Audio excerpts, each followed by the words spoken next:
Right, we're going to look at the island on Lord of the Flies here. And I've put in this direct knowledge, the island itself symbolises both paradise and hell on earth. And this is kind of an allegory. Okay, it's a symbol of something bigger. Okay, really key point that I've got here. Okay, the island can be seen to act as a microcosm for the wider world. It's a smaller version of the 20th century in which Golding lived. And it's got threat and danger, but also beauty. And that's a lot like the 20th century that Golding knew. Okay, beautiful places that held threat. What I've done is here, I've just listed some of the key areas of the text, and you might kind of pause it and have a look. These are the parts of the island. So a timeline about the island itself. At the beginning, there's beauty, but also threat. We've got the beaches where civilization attempts to run free. The assembly is there, the huts are there, it's where the conch is important. As the novel develops, the jungle becomes more apparent as the setting. The jungle's different through different characters' eyes. Simon's jungle is one that's Eden-like, and that's the antithesis to Jack, who uses it to commit hellish kind of hunting. Initially, Castle Rock is a place of fancy. You know, remember when the boys go past and they say, "Oh, that'll make a wizard place for a fort." However, by the end, those jagged rocks of Castle Rock seem to link with the primal brutality of the hunters. It becomes the perfect place for them. And then, when we think about the island, throughout it all, I want you to remember this motif of heat. So we're always told about the heat in this island. You know, it's to emphasise that it's almost prison-like claustrophobia that the island represents. I've chosen actually 7 quotations here, and I've put them onto a PowerPoint screen. I'm just going to talk through them. So all of these are about the island. You might pause and make notes, okay? So my first one is this quotation from chapter 1. The beach was fledged with palm trees, but there was also skull-like coconuts. So skull-like coconuts is a foreshadowing of death, okay? The mirroring of the skull of the Lord of the Flies that Ralph sees in chapter 12, okay? The idea that coconuts are a tropical kind of paradise image, but they become skull-like, is Golding's view that threat always exists, okay? I want you to remember this idea of kind of how Golding takes a typical adventure story setting of the sea and the desert island and palm trees, and he makes it kind of realistic, and that makes it quite dark. Okay. The second quotation is the heat hit him. Always visible was the heat. So heat's a key motif, and it links this idea of savagery. Okay. Heat's there from the start, and that tells us that savagery on this island is there from the start. The potential for killing has always been there. These conditions of heat develop into Simon's death. You know, there's that thunderstorm that's kind of the climax of all the heat. And heat as a motif links to claustrophobia, intensity, fear, entrapment, savagery, bullying force. The sense that danger always exists is through this image of heat. We've talked about the jungle, and the jungle was a bath of heat when Jack's there, but when Simon's there, it's different. We're told that flower and fruit grew together on the same tree, and everywhere was the scent of ripeness and the booming of a million bees at pasture. Simon's Christ-like qualities, you know, he's this Christ-like figure, brings life into a setting that has normally been about death. So Eden-like, early in the novel, perhaps Golding's view is that this place, free of the boys and of human savagery, could be paradise, but it's the hunters that change it.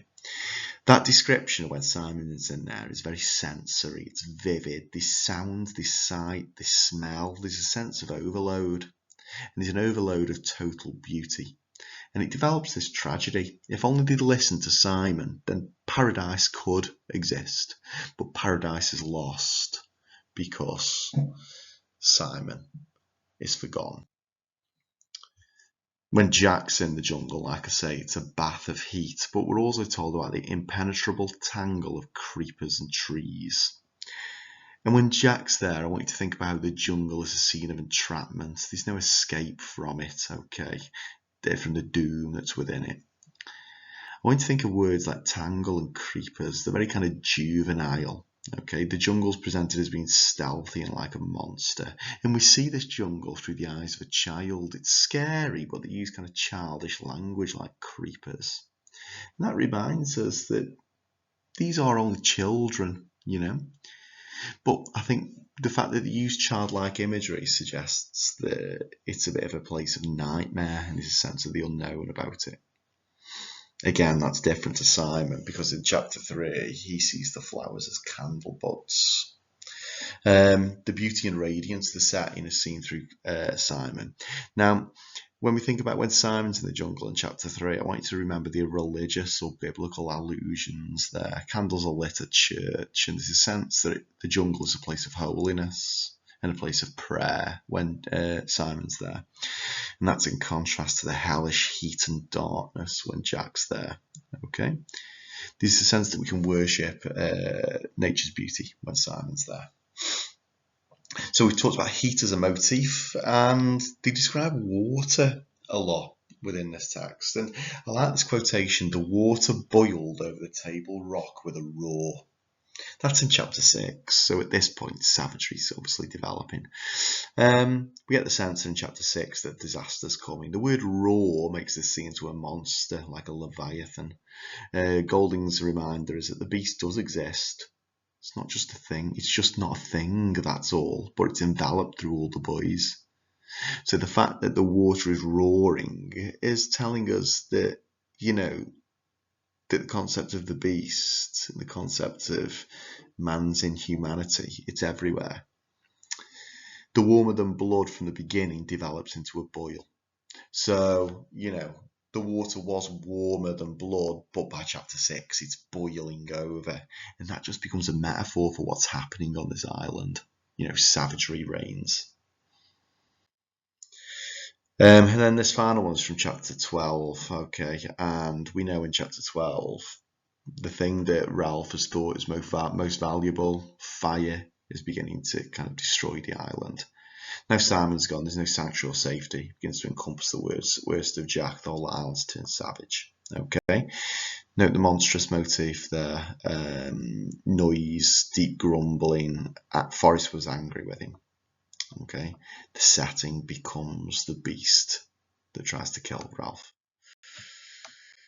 Lovely. So, if I was given this question, I was Golding present this island as a place of paradise and fear. What I've done is I've put my thesis and my points there. So why would we arguing that Golding presents the island and to microcosm of life itself is something that moves from heaven to hell, and that is what we understand life being.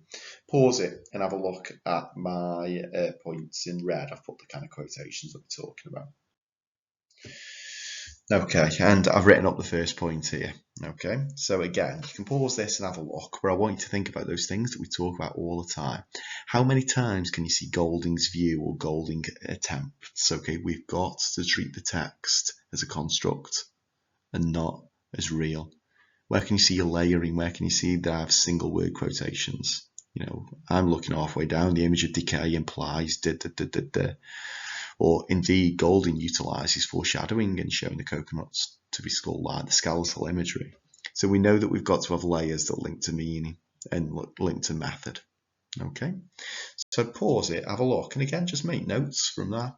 So yeah, that's the island and what the island represents. I'll try and learn those quotations.